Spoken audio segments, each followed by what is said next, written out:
సాధారణంగా ఒక దేశంలో చట్టాలు అందరికీ ఒకేలా ఉంటాయి.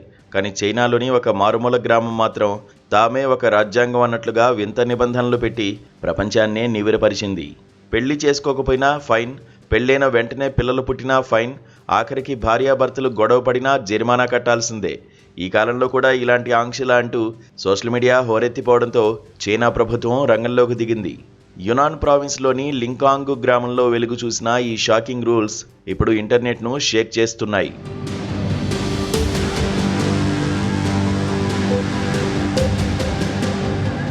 చైనాలోని లింకాంగ్ గ్రామ కమిటీ రూపొందించిన ఈ నిబంధనల ప్రకారం వ్యక్తిగత స్వేచ్ఛకు అస్సలు తావులేదు.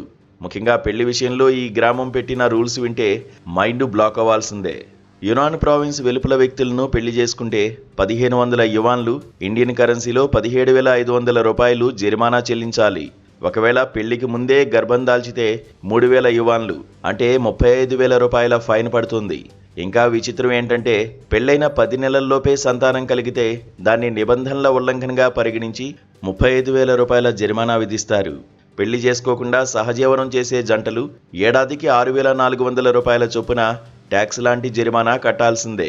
కేవలం పెళ్లి మాత్రమే కాదు, దంపతుల మధ్య జరిగే పర్సనల్ గొడవల్లో కూడా గ్రామ కమిటీ వేలు పెడుతోంది. భార్యాభర్తలు గొడవపడి సమస్య పరిష్కారం కోసం అధికారులను ఆశ్రయిస్తే గొడవ పడ్డందుకు శిక్షగా ఇద్దరు చెరో 6,400 రూపాయలు జరిమానా కట్టాలి.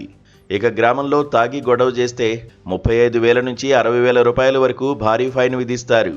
పుకార్లు పుట్టించినా, ఇతరులపై నిరాధారమైన ఆరోపణలు చేసినా 12,000 రూపాయల వరకు జరిమానా తప్పదు. ఈ నిబంధనలు చూస్తుంటే ఇది గ్రామమా లేక ఏదైనా జైలా అనే సందేహం కలగక మానదు.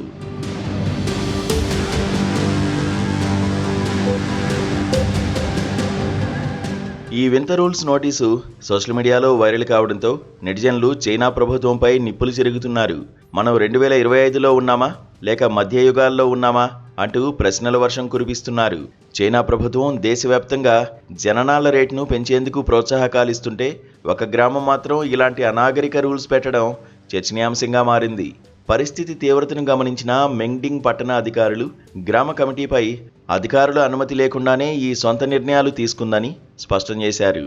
వెంటనే ఆ నోటీసులను తొలగించి గ్రామస్తులకు స్వేచ్ఛను కల్పించినట్లు ప్రకటించారు.